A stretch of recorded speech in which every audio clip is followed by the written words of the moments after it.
my channel. If you're new here, welcome to my channel. I'm Shimere, and today we are going to be talking about episode 3 of the Real Housewives of Atlanta. So you guys, I have my notes and I'm ready to get you all updated on what happened on tonight's episode if you didn't see, or if you just want to come and hear what I have to say about what was going on tonight's episode. Okay, so first we start off with Porsha. Porsha was actually arrested for a second time. So the show starts off with her talking about how she was arrested again and her getting out of jail after the situation, and she was arrested while protesting again. She said she was peacefully protesting, but you know, they were arresting people anyway. So and she also said that they were trying to make an example of her, and she had to stay there a lot longer than she had to the first time that she was arrested while protesting. Okay, so then we moved on to Drew and her husband. And you guys, after how explosive the last episode was with Drew and her husband, I don't know what I was expecting. I guess I was just expecting them to basically be, you know, still at it a little more. But when the scene came on and her husband pop up on the screen, child, they were acting like nothing had happened. Okay, you could tell it was still a little bit of tension, but it was almost like the argument wasn't as serious as it really was, you know. And they did have a moment while they were getting ready to film for church, because her mom was gonna preach a sermon, and they were having a moment before they filmed for church to where her mom was telling him that basically he was like the inspiration for her sermon. And he had a little bit of an issue with it. So they got into it a little bit then, but nothing major at all like what happened before. So I was like, okay, that's good. You know, they're trying to work on it. But she definitely looked like she had that look on her face like, look, we did the most last night. Let's try and tone it down a little bit for the cameras today. So that might have been what was going on between the two of them. Then we move on to Kenya and Latoya. So Kenya and Latoya were laughing, playing around, having a good old time at Kenya's house, and they went in on Drew again about her wig. They kept calling it a pet and making jokes, and honestly, I was like, I kind of feel like the two of y'all are hating on Drew. Now, hating on her about what? I don't know, but they seemed like they were hating on her just a little bit, because I was like, guys, the wig was not that bad. I mean, I've definitely seen worse, okay? It wasn't that bad. It wasn't that serious to me. I think they just wanted to have something to say. And at this point, it honestly seems like, I feel like Kenya sees a lot of herself in Latoya. Like, Latoya's almost like the younger version of her, because of all the giggling and laughing and things that they were doing. I was like, maybe she's like living vicariously through her, or maybe she just makes her feel young again, so that's why she likes her. And not to say that Kenya's old, because she's definitely not old. I'm not trying to say that. I'm just saying, you know, she might just be bringing her back to her more youthful days. I guess I'll say it like that. Okay, so then we cut to Cynthia. Was it Cynthia? Yeah, Cynthia, Kenya, and Candy were having a workout, and they brought up some stuff about the wedding. Well, Cynthia started talking about the wedding. And honestly, at this point, I was agreeing with Kenya when she looked and was like, okay, 250 people at a wedding during a pandemic.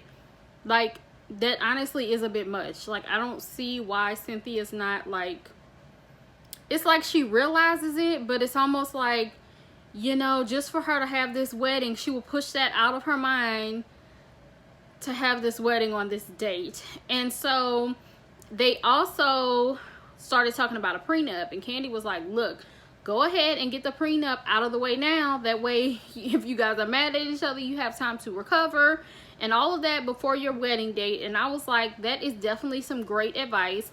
I feel like, you know, like Candy said, she's been through it before. So, you know what? Cynthia should definitely listen to her and go ahead and start the process of said prenup, okay? Then we see Lauren, Porsha, and Tanya. They're having a little girls' day, and they go to Porsha's friend's house. Her name was Falynn, and you guys, honestly, I was like, okay, who who is Falynn, okay? She was a very pretty girl. Her house was very pretty. But just from the clip of them being there, I was like, clearly they don't seem like she should be labeled as Porsha's friend. I mean, I feel like they were using the word friend loosely, okay? She's probably just her associate. Because when they came into the house, she was like, oh, your home is so beautiful. Okay, so she's her friend, but she's never been to her house. She had to introduce all of them to her husband, so she's never met her husband. And I mean, I get it was a first, it could be like a first time for all of that stuff to go on, but it just didn't seem like she knew her that well. I feel like this this person was probably like somebody that she knows, that's like an associate, and like she said, she needed to let loose. This girl has a big pool, so they were like, let's hit her up and see if we can go to her house, because clearly they didn't really seem like they were just the best of friends, okay? That was just what I picked up on it. Now, another thing that was going on was they decided they wanted to smoke some hookah and stuff.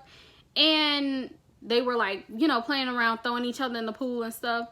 And her husband is just like chilling in the background, just sitting there, you know, having a drink and looking. And I'm like, dude, like, okay, you introduced yourself, you know, you had a few little things to say, because I didn't like it when he said that she was well trained. I was like, oh, okay. What was his name? I think his name was Simon or something.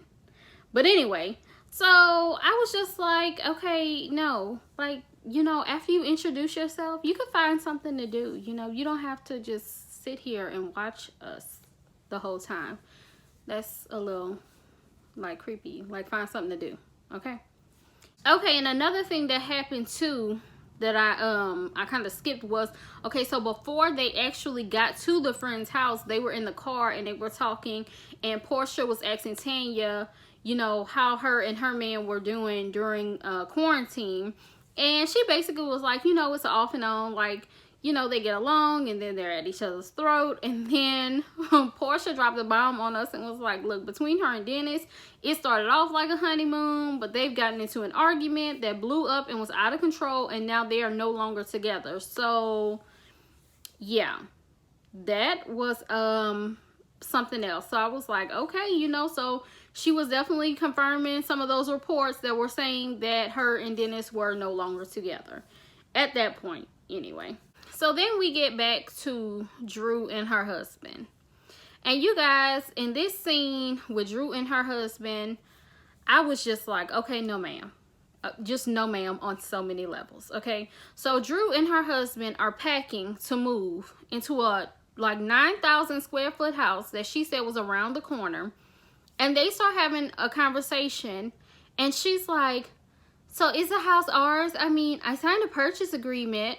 And he's like telling her, well, I have to go through this step, and I have to talk to my lawyer, and I have to do this, and I have to do that. And she's like, basically like, well, I'm confused because I don't want to pack, and then we move out, and then we have nowhere to go, and this, and this, and that. And I was just like, Drew, okay, no ma'am. No ma'am. You shouldn't have had this conversation on camera.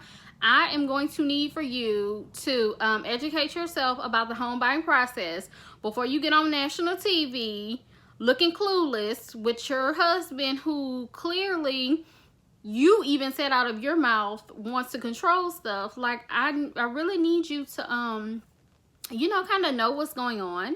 You know, he definitely doesn't seem like the most trustworthy person. You know, after the last episode, you found out he was recording you. He goes for days and doesn't tell you where he's at, and then we like turn around and let him control the whole home buying process, and you don't have a clue what's going on. I was like, no ma'am, no ma'am, no ma'am, this is not cute. Okay, Drew, I'm gonna need you to watch some HGTV, or you know, find you a realtor friend or somebody. Like, I need for you to learn what's going on. Like, you're making a major purchase. I'm pretty sure the house is going to cost almost $1 million, if not more. So like, I'm gonna need you to know what's going on financially within your marriage, because at this point, I'm tired of watching housewife shows to where before you know it, you got a tax problem, somebody seizing your property or doing something like that, and everything is well, I just didn't have anything to do with the finances, or I didn't know what was going on and all that. That is not cute. Like, as a woman, I'm gonna need for you to know just as much as he knows. If he knows how this process is going, you should know how this process is going. If he's in on everything that's going on, you should be in on everything that's going on. Like, especially when you have a husband who seems to have the tendency that he has. I'm definitely gonna need for you to do better. That's all I'm saying. She really needs to watch him, and she needs to do better. Anyway, moving on. Then we go to, we double back around to Cynthia and her 10-10-20 wedding date. And at this point, I'm just like, Cynthia, you are wearing us out with this 10-10-20. Okay? I don't know why Cynthia doesn't understand that her man is feeling some type of way about her being set on having all of those people at the wedding. And it's like, we already know at this point that their wedding is going to happen because we've seen pictures of it on social media. But just in those moments, I don't see how she was missing. Like, it really looked like he had one foot out the door and was looking at her kind of crazy at some points because she was making such a big deal out of having so many people at that wedding. And it's like, I get it. And I get staying firm on what you want and what you want to have for certain things, okay? Like, I get it. Like, you know, not taking anything less than what you want for a lot of stuff. I understand that. Work-wise, you know, all that. I understand it. But, I mean, it's a pandemic. And your man is like, look, baby, I just want to marry you either way it goes. You know what I'm saying? So, she should have been willing to just kind of budge a little bit if she had to. So, yeah, you know, they basically had a little bit of an argument about that, and, you know, it didn't seem like it was going to end well, but luckily for her, we know that, you know, things ultimately in the end will go well, and they definitely get married. But, yeah, that's basically what was going on tonight's episode. I hope you guys enjoyed this quick review / recap, and I'll see you guys in the next one. Bye.